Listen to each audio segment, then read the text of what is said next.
लोक शक्ति पार्टी लोकतांत्रिक बिहार विधानसभा 2025 में 50 सीटों पे चुनाव लड़ेगी और मुख्य एजेंडा जो है पार्टी का उस विजन डॉक्यूमेंट के माध्यम से जो हम लोगों के बीच रख रहे हैं वो है बिहार में इंडस्ट्री का न होना और इंडस्ट्री किस प्रकार से लगेगी, मतलब एम्प्लॉयमेंट ज़्यादा से ज़्यादा लोगों को यहाँ पर रोज़गार मिल सके, उसका पूरा का पूरा हम लोग के पास ब्लूप्रिंट है।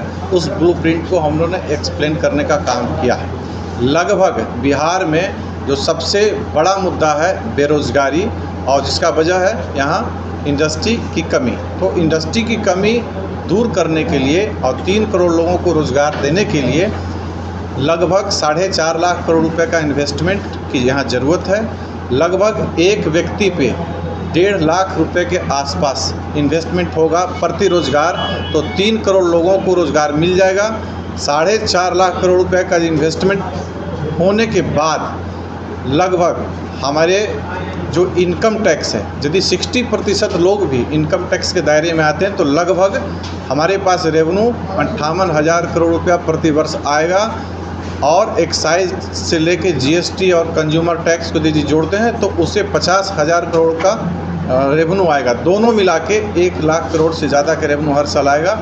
4.5 लाख करोड़ का इन्वेस्टमेंट हुआ, यदि 7% के हिसाब से इंटरेस्ट भी हम वापस कर देते हैं तब पर भी हमको 70-80 हज़ार करोड़ रुपए के आसपास हर साल हमारे बजट में ऐड ऑन होगा।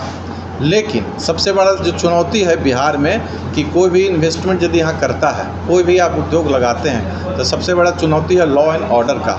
लॉ एंड ऑर्डर पर जो हम लोग ने समीक्षा किया तो उसका कारण है कि बिहार में लॉ एंड ऑर्डर सही करने के लिए जो एक मानक है, नेशनल मानक है, राष्ट्रीय मानक है और यूएन के द्वारा जो मानक तय किया गया है, प्रति लाख व्यक्ति 222 पुलिसकर्मी की आवश्यकता होती है, जो बिहार में करीब 70 से 75 या 77 के आसपास पुलिसकर्मी है।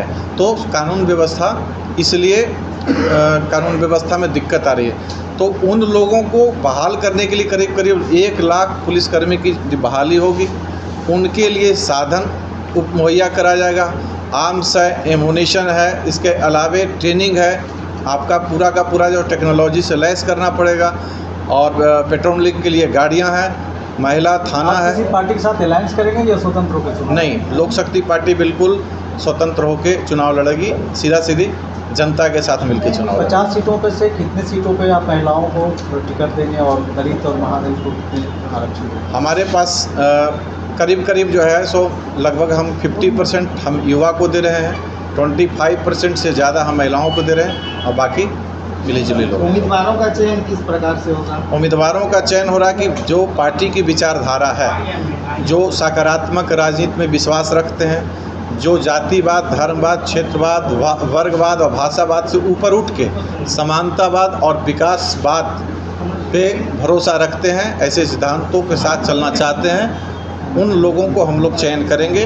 जो जुनूनी है, जो बिहार में बदलाव चाहते हैं, जो बिहार की व्यवस्था से ऊब चुके हैं, बिहार को बदलने के लिए हृदय में उनका हर धड़कन धड़क रहा हो, वैसे लोगों को हम लोग चिन्हित करके टिकट देने का काम। पार्टी का कोई चुनाव चिन्ह नहीं दिख रहा है आपको, ये कब तक है?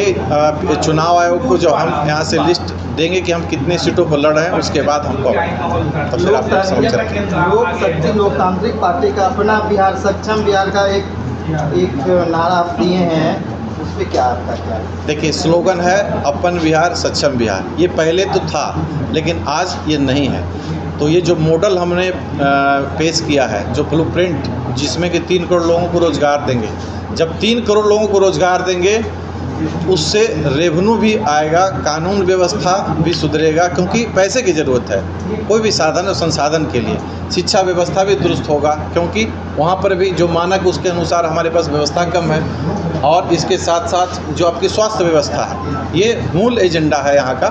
तो हम एक मुद्दा दूसरे से बिल्कुल कनेक्टेड है, इंडस्ट्री, रोजगार, revenue, law and order, education, health और ETC।